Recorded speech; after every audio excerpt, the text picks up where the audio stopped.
up, Gump Nation? Thanks for tuning in this week's episode of Gump Talk. I'm Jeannie. I'm Johnny. Shum. What's good? We got a special guest today, man. My boy in the building, Ray Taylor, man. What's going on, man? Introduce yourself. Give us a little intro. Give a little intro to the camera. Ray Taylor. In the basketball world, step into the creative side, man. So I like to call myself the beautiful weirdo. Kind of an oxymoron. I feel like that's what my life is. But we're here to keep it great under major pressure. Yes, sir. Yes, sir. Yes, sir. So let's talk, man. What's good, man? Crazy because we all know him from the basketball world. So anybody that's a part of the basketball culture, you know the name Ray Taylor. Yeah, you got And we grew up talking about you. That's crazy. I'm in the gym. I'm not getting the hoop and stuff like that. I'm a late bloomer. That's how I like to call it, right? So I'm in the gym. I'm on the baseline. I hit the little behind the back. Ray Taylor. Everybody started like, "Oh, you just hit the Ray Taylor." I'm like, "What is that? Like, who is that?" That's beautiful. No, you got to move names after. So I had to, hit up YouTube, check it out, and then I see my man is all over Killing it. social media, all over YouTube, all over the world. So it's definitely a pleasure. Appreciate it. Yeah, Thanks for having me because I'm just a workaholic. So me working is always something for me to work on. I don't really get a chance to talk about accomplishments. You know, how I grew up, we don't really talk about the shit we've done. Yeah. It's more talk about what we got to get done. So I'm having conversations about the things that I'm into now. So to see how decisions that I've made and processes that I've dedicated to have inspired people. You know what I'm saying? Yeah, a lot of people. It's really beautiful because when I started like life after basketball, even while I was still in it, I said my only aspiration is to inspire. I just want people to be able to look at whatever they like about me and be inspired from it, no matter what it is. Whatever it is that we have in common with whoever watching, whatever I got in common with you, I just hope I can inspire you to do it to your best ability. And one thing I want to touch on too is the first episode we kicked off with Miami Pro-Am, and we had Miami Pro-Am give us the top five. The top five all time, Miami Pro-Am, man. Talk about accomplishments. Basically, what do you how you feel about that? It's pretty been a humbling experience, especially all the pros and stuff. Like NBA dunk champ just I mean, it just like I said, it's a test to the processes and things that I've dedicated to myself and getting better. Like I always wanted to make the NBA and be, you know what I'm saying, a Hall of Famer in the NBA. That didn't happen for me, but I've inspired great people along the way. I've been inspired by great people along the way. I got to sit at tables and have conversations with people that I probably wouldn't have without, you know what I'm saying, me dedicating myself to the game of basketball. So with that being said, I just thank Miami Pro for the opportunity. You know, I saw they had something very special early in the stages, and that's who I am. And to still, to this day, out of all the guards who came in, and for you to still kind of start five, that's the thing. Yeah, that's very, very, very humbling. Like I said, it's part of the resume. Like I don't talk about my resume enough, but if you talk about the resume, it's pretty extensive. Like when I start having kids and talking about you got a lot to talk about. Yeah, you got a lot to talk about. Legacies and like wealth and stuff like that. You know, it's the legendary and the legacy stuff is there. Now it's just time to work on that generational wealth. Right. You know what I'm saying? Build people up who don't have the confidence that I've tapped into. Because I think that's my biggest weapon. That's why I was able to be so good. Because even though I'm this short, I don't know it. Like, believe it or not, I honestly forget about how tall I am on the court. You feel like a giant. I can tell you, right? That bleeds over into like everyday life for me. So like that's when I'm able to take those fashion risks. If you ever watch me fashion, I'm able to take some risks fashion. I need you to model for Gump.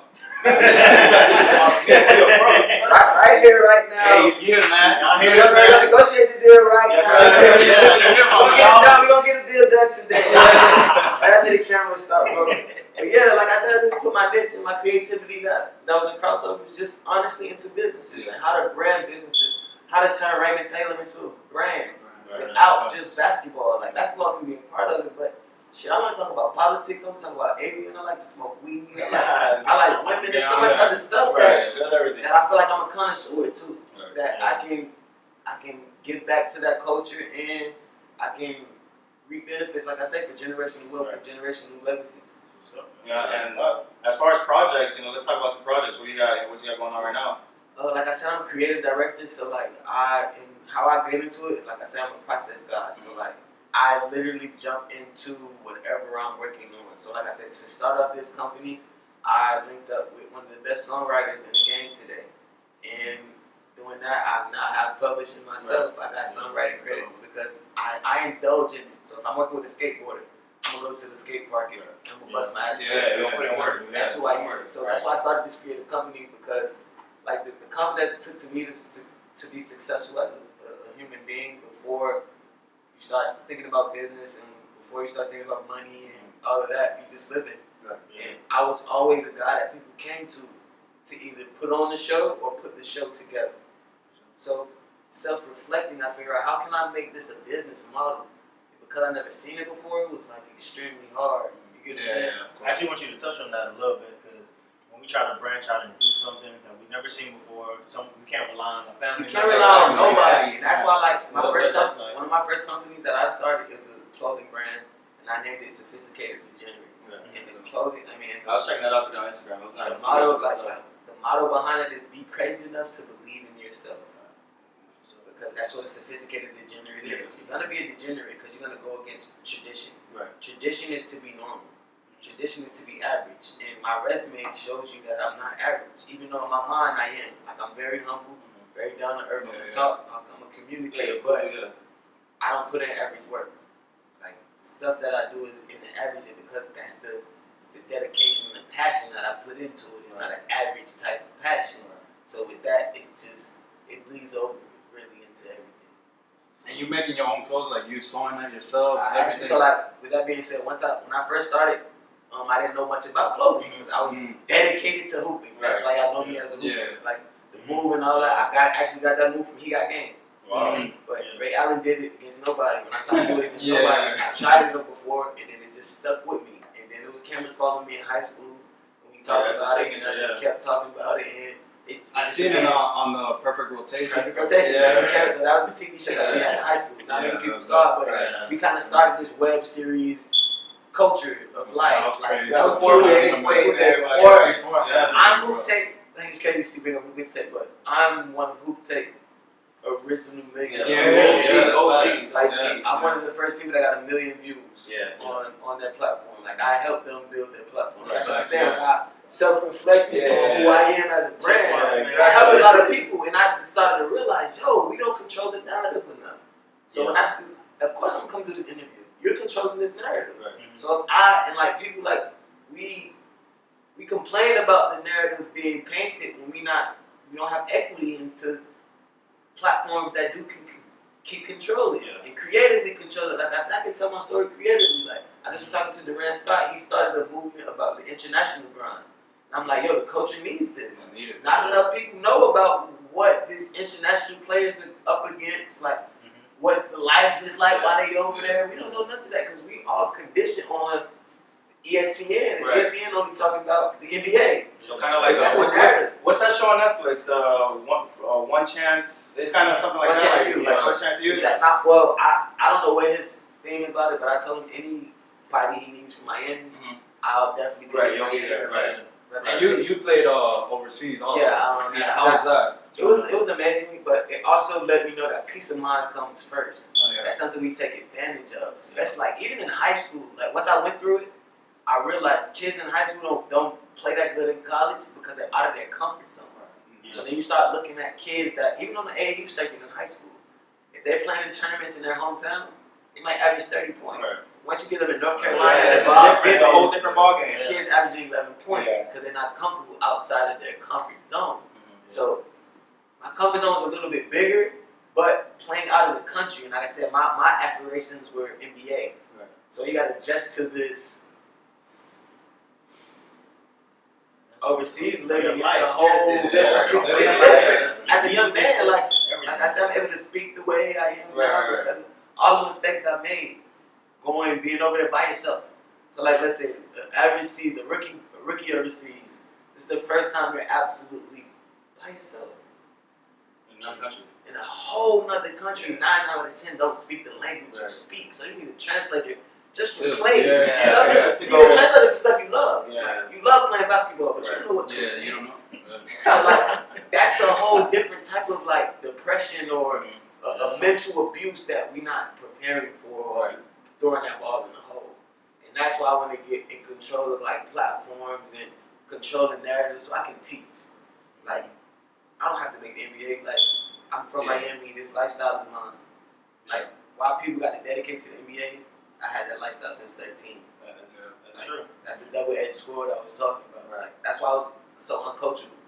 There was 2 reasons I was uncoachable in the basketball way of thinking. That's why I didn't go to the big college. Right. That's why I didn't go to the NBA, because I knew what I brought to the table. Like, and that's why I chose to go to FAU, because I know what I'm bringing to the table. That's why I chose to go to a certain place to make my history. I don't want to just be a part of history. You don't want to follow. I always knew I could make history without knowing the right way to say it, without knowing the right person to say that to. Like, all of that plays a part into building a brand. And that's why, like, all the mistakes I made as my brand in basketball, having the talent to be in the NBA but not in the NBA, it's a lot of shit to be aware about. So and you knew that early on, because I remember watching The Perfect Rotation, and in high school you were saying stuff like this, like when your father passing away and all that, you're a little kid. Well, you're 11 months, right? Because I said, like, I never see where I'm at. I'm always see where I'm going. Yeah, exactly. I always had that mentality before I knew it was like entrepreneurship. Right. Or Before I knew it was a label, that's just who Raymond was. Yeah. So when I started hitting this depression and shit, I had to like go through reflection and find out who Raymond was. And I think a lot of times us athletes, we don't know who we are. We give up who we are for whatever. And then it's so crazy, bro. You go to one school for 4 years, then the next 4 years you gotta become a whole total different person. Because your coach gotta talk, then we become a pro. This shit can change every 6 months. Every 2 months. Every team. And then you're in the country by yourself, how this conversation started. So this is how my brain started reflecting. And I'm like, all right, bro, I gotta own my crossover.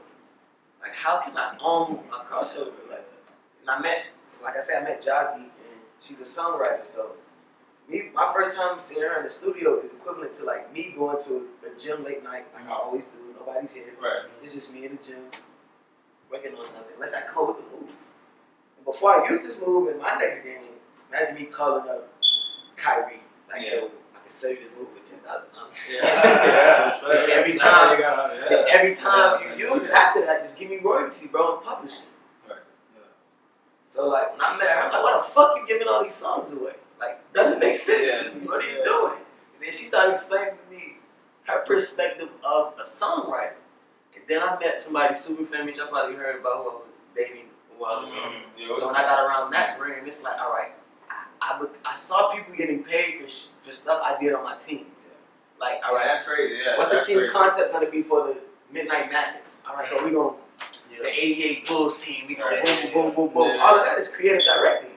People get paid, bro. Go look at marketing budgets. The best marketing team got paid more than your favorite athlete last year.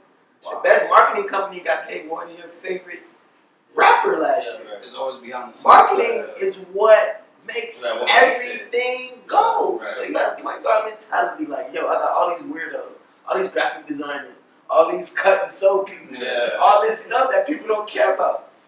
How can I make them cool? I'm just gonna give them my confidence. Sit down with them, give them GD, consult them, and just give them my confidence. And that's how my company got birthed. And it just so happened that the first person that I was trying this out with happened to go right Old Town Road. So it's just like I said, the resume just keeps taking care of itself, and I just keep living my life unapologetically, like expressing myself the best way I know can, the best way I know how to. That's another reason why I stopped playing basketball, because I got tired of coaches and GMs. Telling me what to do and how to do it when I know I give my all to this. Like, and outside of me having leverage, that I don't need this lifestyle for you to talk to me any kind of way. I know what I bring to the table, and I know and coaches that I had, they had moms, they had wives, so they had other stuff they had to dedicate to their life. I was still going to hoop.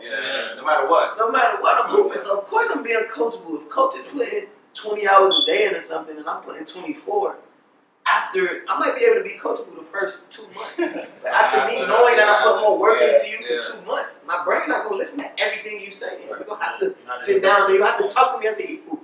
In a lot of systems, when you're coming in new, or if you don't got enough money, or you ain't got enough clout, or anything that you can work on to get more of, if you don't have enough of it right away, you don't have the leverage to sit at tables. And I wasn't doing that. So me having that taste in my mouth, being around that, like told you who I was dating, and just seeing how things work at big brands. It's just decisions being made and executing those decisions. And if you can have the creative decisions being made and everybody in the same room on that page, you're gonna be famous, you're gonna be rich, you're gonna do whatever you got for this shit. Whatever you're in it for, you're gonna get it. Like I said, I'm just in it to get things done. So that's why I'm able to have like a cool lifestyle. But I tell people all the time, forget the lifestyle, pay attention to the work ethic, pay attention to the mind state. Like, I like everybody to like me. That's why another reason why I gave up basketball, I want you to like me for my mind. I want my mind to be studied. I don't want my moves to be studied. I want to be able to label terminologies and create languages to help people tap into what I've tapped into to become that basketball player at 5'6". Before basketball, it was football. Like at 13, I lived with Uncle Luke because I played football for him. So that I have like people under me that watch me play football end up to be Duke Johnson, end up to be Devontae Freeman. Like, this is a little bit about my confidence and why I'm so confident. Because like everything I've ever tried to do, I was fucking amazing at it. And people who tried to resemble me, even if I didn't get the accolades, they end up getting the accolades that I was after. So, but I taught them the formula. That's why I know formulas. So because I know formula, that's what a franchise is. That's why McDonald's get to have a franchise, because they know the formula. When you buy that formula, you know exactly how many burgers to flip.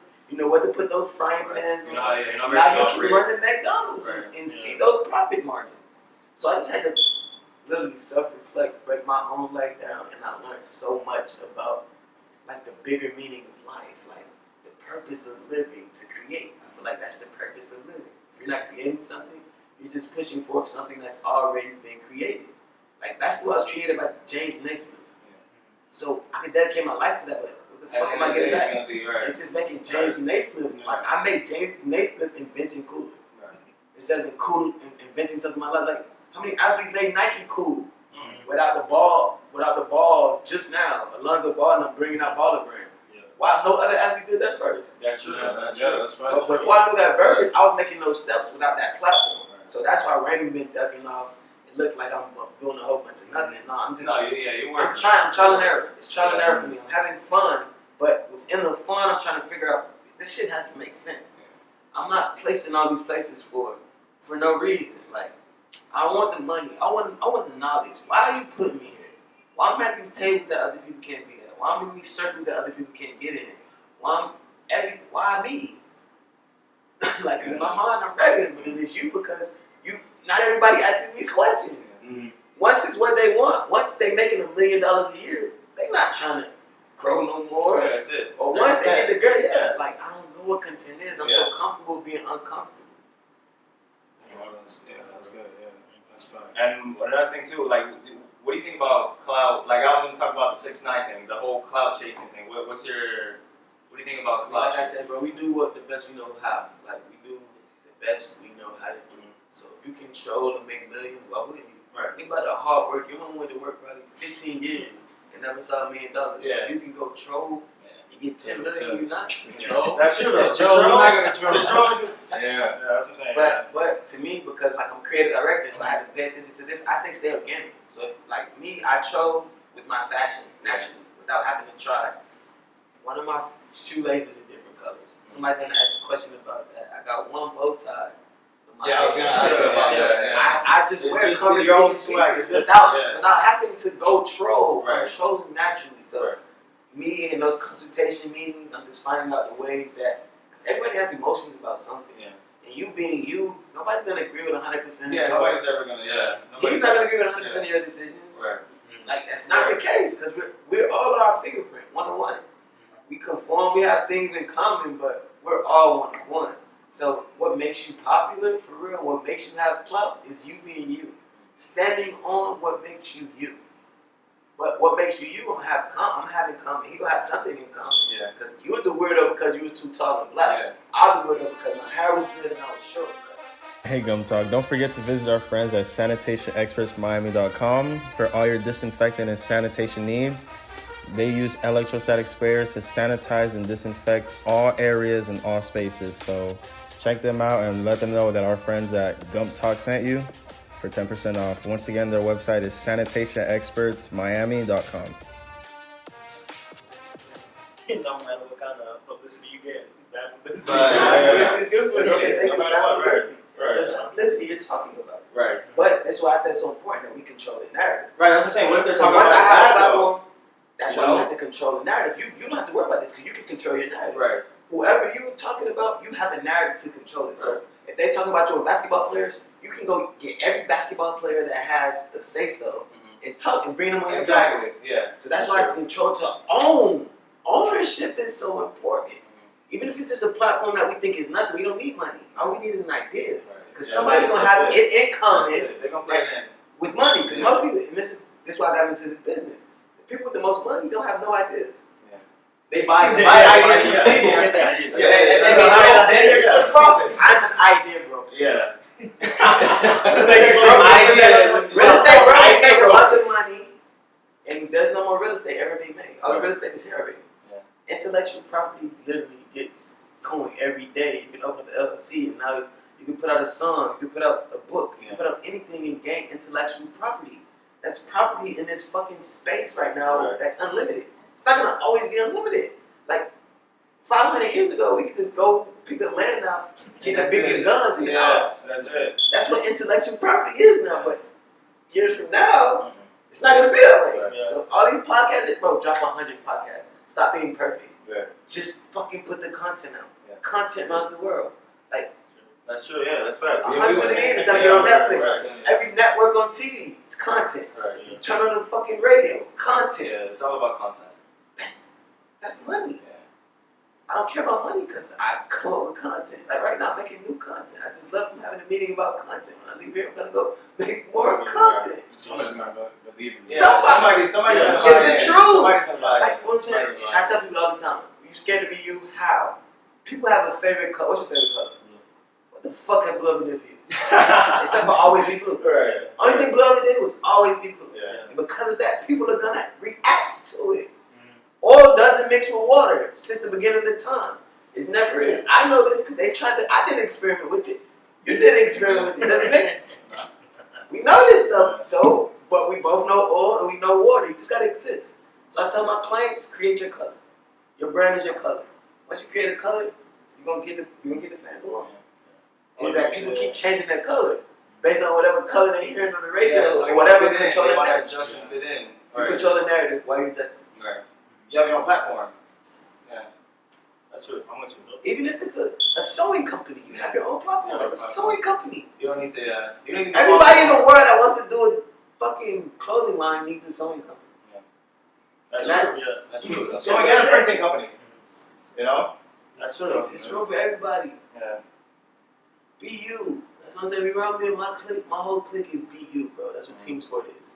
If you have something you dedicate yourself to, you can help us. If you're just here trying to help us, you're in the way. Right. And what about like how do you block out negativity? You know, and the hate and all the. I'm naive. I just give everybody the benefit of the doubt because I choose happiness over. Like you can have a problem with me and I say you won't. Because now it's your problem and it's not mine. I like I choose happiness. Like even when it comes to relationships, like why I don't care what my girl's doing. I'm at an interview right now. Like I don't care about nothing that's gonna distract me. Yeah. Like when I'm in the gym, I don't care what my mama cooking. I'm in the gym. Once I get home, I'm gonna care what my mama cooking. I don't care about nothing. And like I said, I'm always focused on what's to be done. It's always something to be done. And like one of the self-sabotaging ways that I had before I picked up on it is I'll make your problem my problem. Right. That makes me greater in the long run, but right now it makes me miserable. Right. I make everything my fault. Because how I look at it, if it's not my fault, I can't fix it. Right. I can't fix something that's your fault. Right. I can't. But if it's my fault, I can fix it. So growing up, I always made shit my fault. That's why my teams was better. Because when shit not my fault, like I played on the fucking court with Kenny and Brandon. They both need the ball all the time. So one of them know how the ball is my fault. Yeah, it's your job. So I'm gonna go get the ball and because Kenny not thinking about Brandon scoring. Brandon not thinking about Kenny scoring. Yeah, it's your job to get it to him. So it's me. I see a nigga pouting. Yo, and they both mess with me. Like everybody cool with me. I'm always had something in common. I'm always dedicate myself. If you like whatever. Right. I'm always break bread. Right. That's just my mentality. That's just me. I'm always, whatever it is, if I see you into whatever you into, I'm going to give you I'm gonna go get something a little bit greater than what you can get, and I'm gonna give it to you to show you that I'm on your side. Like, And how was it like playing with Kenny? How you said Kenny? it was amazing. Just like it was amazing. Really, it was amazing. When I got to play both of them, it was amazing. Get to put the fire out of the battle. When I'm playing with just Kenny, it's amazing to try to get him the edge of the battle that I gotta put out this summer. Yeah. So it was like a weird scientist. Like I felt like the Rockefeller. Yeah. Yeah. We're investing in both sides of the war, but you win either way. Like if one of them went to the NBA, one didn't. One of the NBA is my close friend. The one that's not my close friend. Yeah, no matter what. I still win. So I played that game like that. Kenny didn't play for the Lakers? He got a little He chance. got Played on the team because it was just more money. He had the opportunity, but Yeah. like I said, you know you can make $2 million tax free. Why would you be over here with niggas you been killing your own life? Yeah, that's right. They still trying to prove themselves. Right. You gotta think we won nationals 16 and 17 years That's old. right. So all these guys that's just now having to prove themselves. Yeah. Like John Wall hit my phone. All these guys hit my phone because when I was 16 I was killing them. And it's just funny to me that now I found another lane. So now I'm like a master at what I'm doing. Right. And they mastered basketball, but I mastered that at 16, or at least I got what I wanted out of it. What is That's right, what I got. yeah. Transition out of it. So man, that's some real stuff. I think the biggest thing that stuck out to me, what you were saying, is finding a way to articulate who you are. That's it. That's why I took so many. That's why I get dressed the way I do. Right. All this takes you for you to know who Remy is. You can't know who Remy is just by watching me play basketball. You can't know who I am just by listening to my music. You can't know who I am just by watching the way I get dressed. You literally have to take in all that stuff. And I'm still learning better how to articulate myself more efficiently, because perspective is reality at the end of the day, especially in branding. So I gotta know how to say something, and I gotta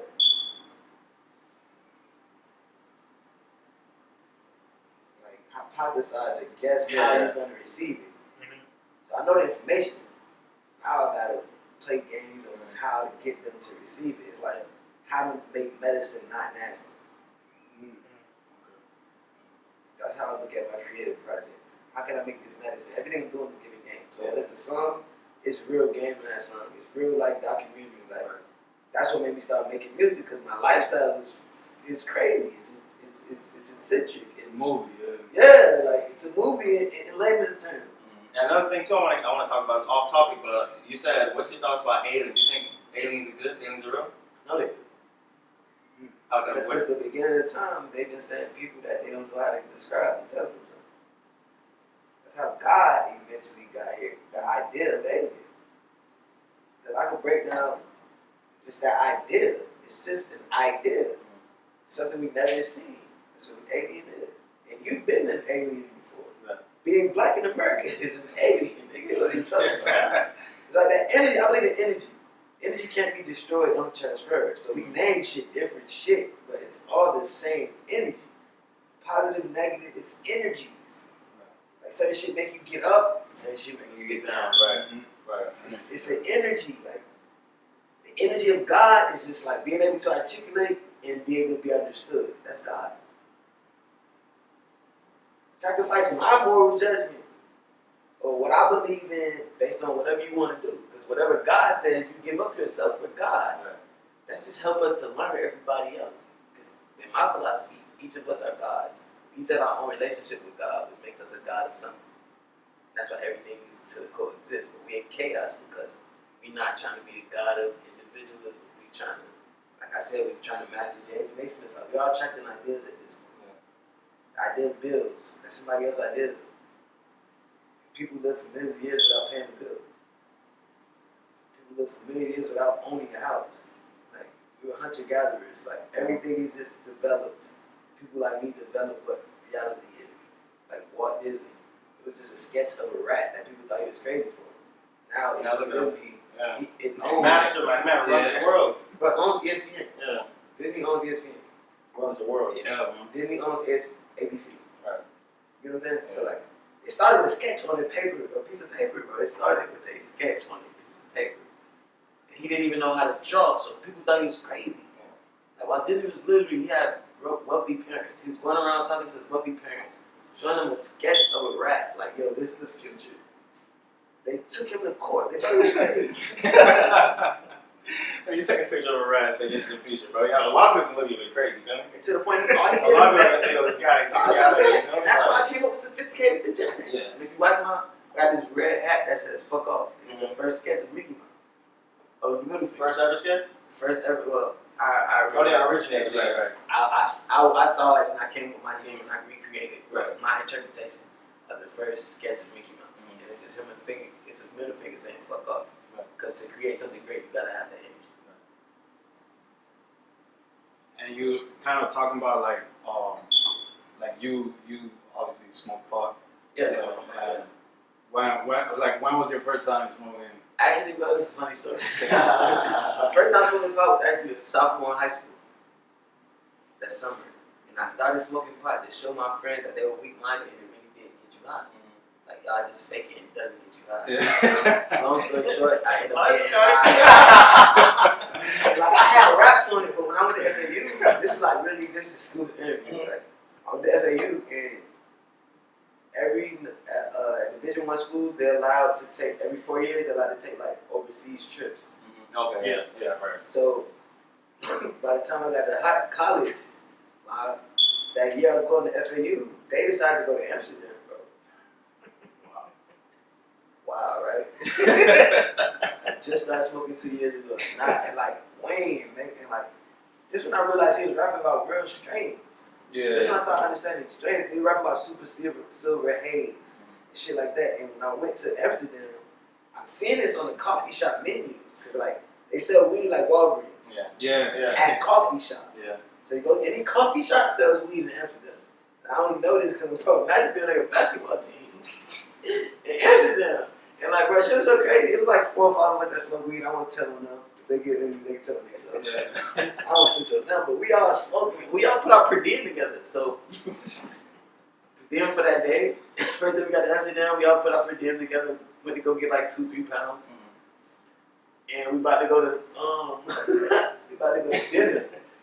And we lock ourselves on the balcony smoking weed. Everybody's phone is like right on this table right here. Oh, he just laid I'll be locked out. Only thing he said is my roommate was downstairs on Skype talking to his girlfriend and his mom. So he came up to change for dinner. We all just ran in, took showers real fast. Yo. Couple dudes was late. But I was literally scalping on balconies.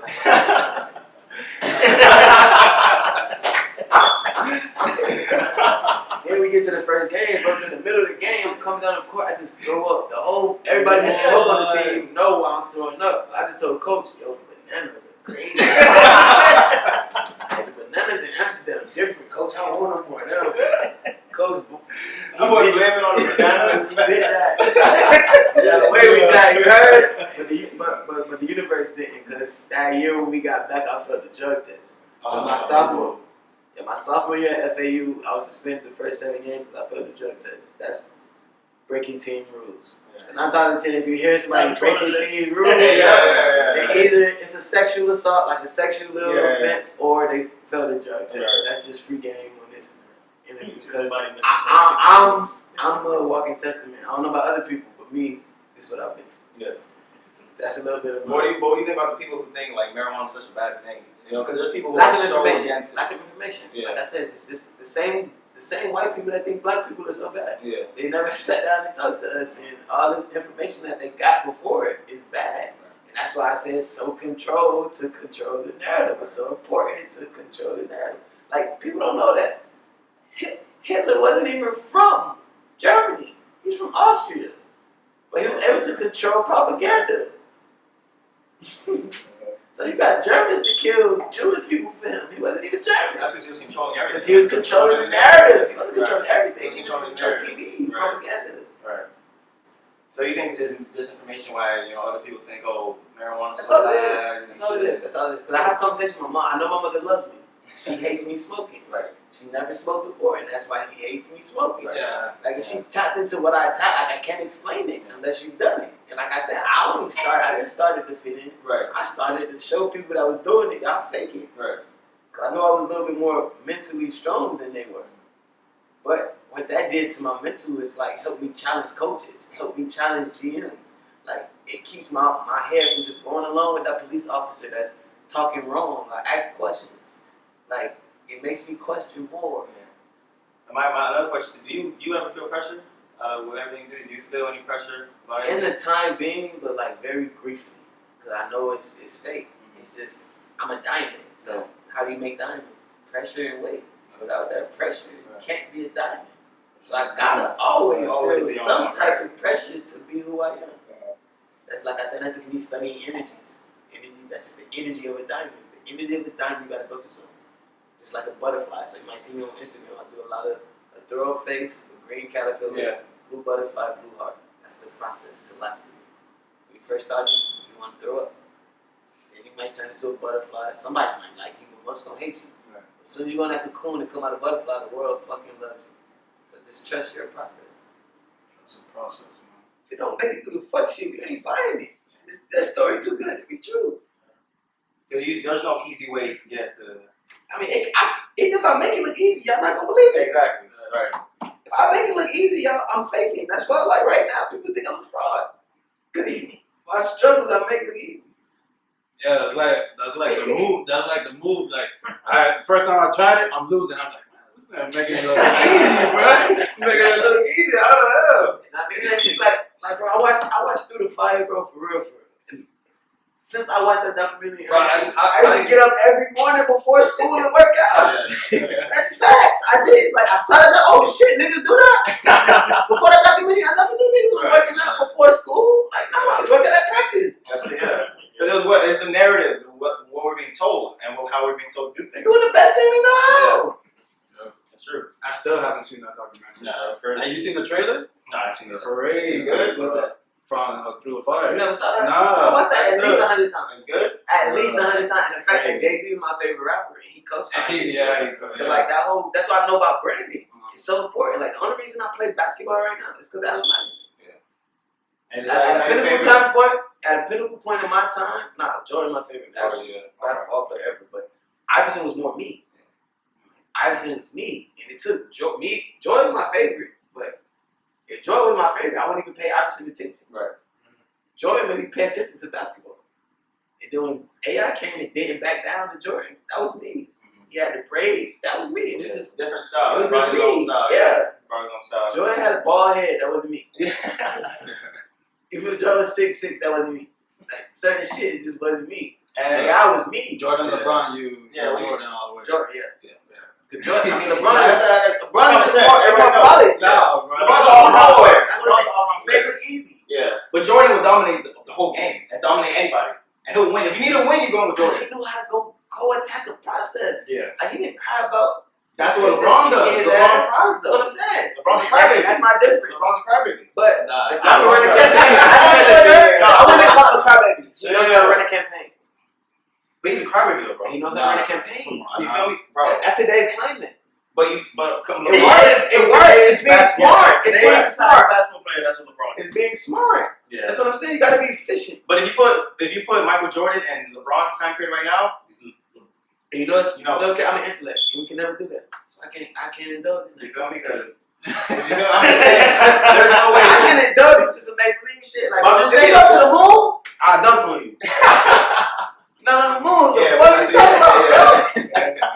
Bro, if my mom would have fucked Bill Gates, I'll be Bill Gates Jr. But it didn't happen though. So what the fuck are we talking about? That's true.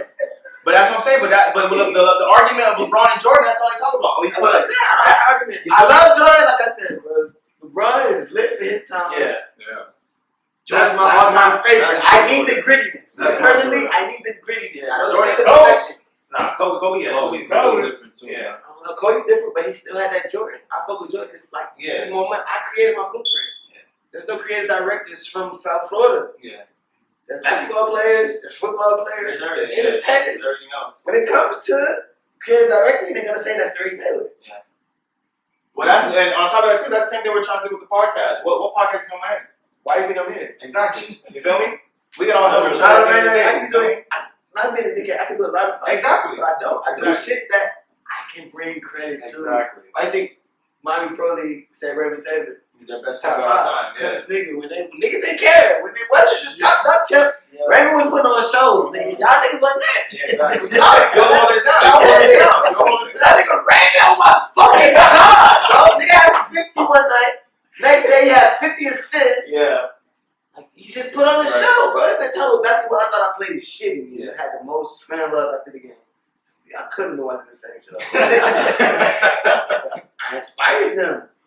Like, I still ran the show. Yeah. And you ever thought about like bringing that platform into the basketball, like with kids and stuff, like inspiring kids? I'm trying to find a niche. Yeah. Like, I just can't go be the trainer. I just can't go. Right. I'm trying to find that niche. Trust me, bro. Every night or every day. Yeah, you're strategizing. That's part of That's part of who I am. I can't get rid of basketball. Yeah. Even with my Instagram posts, I would post a bad edited video of me playing basketball, and it's gonna get more likes of me paying somebody to edit photos and come take pictures and all of this. I get more love and more attraction just from basketball, so I can't let it go. So of course, I'm always trying to figure out that way to, like I say, stand on what I believe in, like how to use it but not get stuck in this box. Yeah. Do you think that there's some players that they just chase that basketball and they forget everything? But like sometimes if you really chase it, it's like some people chase it and they still get distracted. Yeah. So they end up with nothing. Right. Like people like Jordan, LeBron. Determined. Like, if you chase it for real and just focus on that, you get people around you to do other stuff. Yeah. But the difference between LeBron and Jordan, Jordan wasn't in the spotlight like LeBron was. LeBron was in the spotlight since he was 16. So because of Jordan, yeah, Jordan chose to take the step back. He didn't like it. That wasn't him. But I think the biggest thing of like guys like Jordan, but I'm saying like the only thing we know about Jordan, like this people don't know. I just do my homework. Jordan had a $10 million check from Nike as a sophomore in high school, so they had to make their money back. Yeah. That's why we knew about him. Yeah. That's true. Yeah, that's crazy. Because didn't he get cut off for a JV team in high school? Yeah. Or he got cut off the varsity team? That's play JV. Yeah, that's what you feel me? So that's what I'm saying. That's why I'm saying like LeBron has always been in the spotlight compared to Michael Jordan, who kind of blew up. You feel me? He worked hard for it. That's why I'm saying they're all like different on guys. But LeBron could have been that dude in high school and just stayed like that. But he obviously went up because there was no way he was gonna be. Because look at that's what I'm saying. Yeah, there's no way he was gonna be. Lenny Cook was ranked LeBron above LeBron. Lenny, Niggas don't even know, bro. That's crazy. People watching this. Exactly. I didn't know that was. No idea. And then come with the guy torching LeBron at ABCD camp. Nobody knows this. But this is why I'm so good at basketball. Yeah. Like I know about Stove. I know Steve Wojciechowski. I was watching film on Steve Wojciechowski. You don't know who that is. You know who that is? He's assistant coach at Duke right now. But he played basketball at Duke. He used to dive on the court for loose balls and shit. Like he was playing football. I used to watch film on him. I used to watch film on Steve Nash dribbling through the baseline so I could keep my dribble alive and I pick my dribble up. That's what I'm saying. Like into details. But it's just like my lifestyle. Before I knew, all right, when I'm developing an artist or whatever, bro, just go put fucking repetition in. Right. I get credit for telling people to put repetition in. Everybody's trying to rush to the finished product. Like your song not gonna be good. Go make 100 songs. By the time you make 100 songs, I guarantee you find 10 good ones. If you go make 100 songs, we gonna make it good. I'll have an album. And a mixtape. If you go on that shit just trying to make an album, you fucked. Yeah. You gonna start feeling that pressure.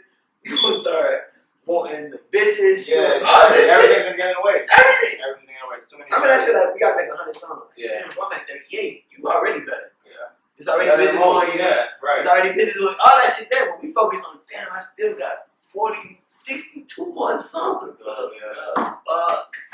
I ain't worried about these bitches because I got 62 more songs. You're focused on the goal, that's it. But that's how my mom, that's how another thing too, what do you think about all the stuff going on with the whole George Floyd, Atlanta, I feel like we gotta work together, bro. I feel like it shows us that the power of the people is more powerful than the people in power. But it also shows that we're working wrong because those people are still in power. They've been there for like 40, 30 years. They've been there forever. 600 years. Yeah. 1,000 years. These people been running shit. And we have enough power to change it, but we all over the place. But another reason why they control the narrative. So because they control the narrative, they have things called crime. And the way to combat this shit, we don't have to commit crimes.